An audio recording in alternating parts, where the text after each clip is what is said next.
men's club coxed fours. The difference here from what I've seen in the past few races, they have a cox up in their bows. Change top by both crews. We're up and running.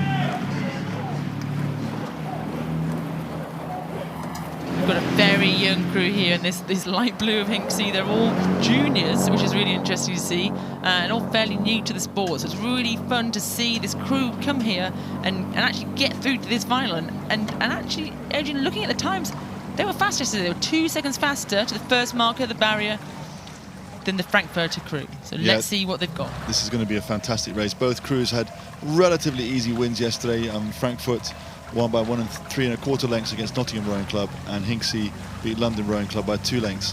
But like you said, this is going to be an awesome race between the crew, and Hinksey here just seemed to be onto a good rhythm early and moving out to a bit of a margin on the Frankfurter crew.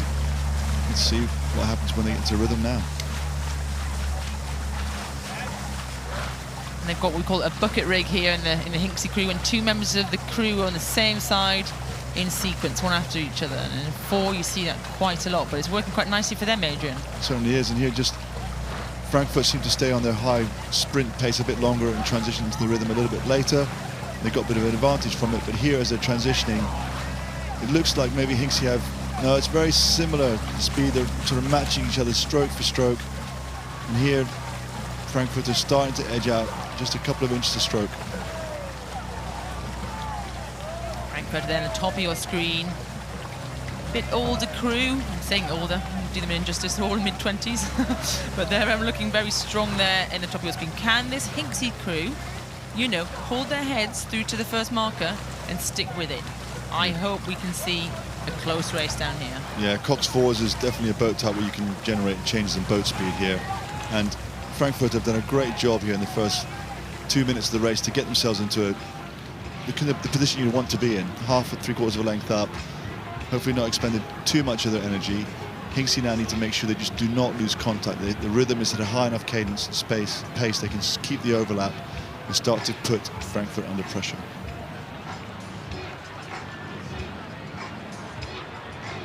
So half a length barrier post marker on the left hand side, so it's half a length at that point. And we're looking down at both crews coming upstream towards the finish line here. Rebecca Marshall, the cox of that Hinksey crew, only started competing this year. National Schools Regatta was her first ever race. So, wow, that progression to be in a Henley Royal final a few months later. Hope she's taking so much from this, and she's obviously very good at her job there, steering the crew and directing the crew with her calls. What can she get out of this crew? Yeah, this Hinksey crew did well at National Schools. They rode in the 8 at National Schools, and they've come out to this Cox 4 for Henley Royal Regatta. Looks here particularly, looks like Frankfurter here, moving out to about a length lead, and Hinksey slightly cleaner blade work perhaps, just slightly more efficient, and maybe got an extra bit of distance on the other crew. But like you said, there's still quite a long way to go. And it's a bit of a slow-moving boat, isn't it? I mean, you're carrying a cox along, and it's a sweep boat. So a sweep boat with 1 oar is going to be slightly slower because you only got 1 oar, and you row a shorter arc, about 20 degrees shorter in a sweep boat. You don't have that swing you have in a sculling boat. So you generally, for all those reasons, are a little bit slower, and certainly carrying on the weight as well. So, you know, they're still there, Hinksey. So, like, just because compared to an 8, obviously the weight of the cox is distributed over 4 people instead of over 8. So it does have a very different feel into how the boat works. And it does decelerate a lot in between strokes, and that's why it feels heavier. But also as a consequence, because of the way the boat type works, people can generate big changes in boat speed, whereas an 8, you know, weighs a ton. 96 kilos to be precise. Yeah, well, a ton with all the athletes. Oh, there we go. Sorry about that, Adrian. Yeah, and it's hard to change momentum and make that go faster. But here, Frankfurt really seem to have moved out to a more commanding lead. Really physical crew here. They've got loads of power, looking in very good style there. It's good to see, even in this COVID times, these crews coming from abroad. We've had some Dutch winners, and now we've got a German crew leading Hinksey by half a length of clear water. Yeah, I think it's great to see these international crews come across, because they've got to have confidence in their boat speed, and It's all part of the Henley Royal Regatta, the fun of it, that you can. It's a global event, really, isn't it? Yeah, it is. It is. And everybody was wondering whether, when they decided to run the regatta, whether any foreign crews would come. And we had 46 foreign entries this year, which really keeps the flavour of the regatta that everybody really loves. And Hinksey now really need to make a decision. There's clear water down. They need to make a decision. They've got to do something. There's no point staying down there. Gabriel Reynolds, the bow seat, the Hinksey crew, is going to have a little look around. He'll probably make sure they're okay. And I would probably start telling my crew, let's start ramping it up. We can do this now. You've got to believe in it, and you've got to have that cohesion as a crew to make those changes and start moving, because they've not broken them completely. Oh, they really need to get on with it now. Be brave now, despite it being a long way from home. You might as well attack now, get yourself back on terms and put them under a bit of pressure.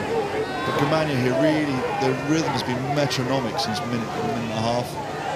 And they just maintain this sort of pace, relentless pace through the middle of the course. Great shot of the Coxers there. You can just see Henna McGee, Cox, the Frankfurter Germania crew, telling a crew where they are, telling them to keep their rhythm. And exactly that, it's a great rhythm. Schneider, he's been a multiple Swiss champion in Coxless 4s and 8s. He rode in the Red Bull Cross Row in 2018. That's where they row over 2 lakes and carry the boat between the lakes over the hills. It's pretty much a tough race. As we come to the Hinksey crew, we can see Stroke Daniel Bradbury, Edward Sanderson in the 3 seat, Joe Travis in the 2 seat, and Gabriel Reynolds in the bow seat.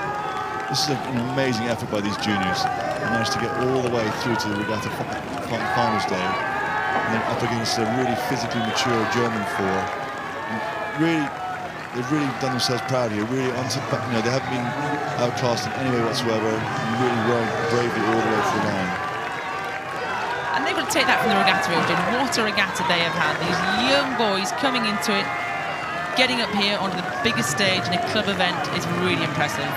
Yeah, it's fantastic, isn't it? Because this is like people's ambition to win Henley. You can see some of the crews that come off today saying how much it means to them.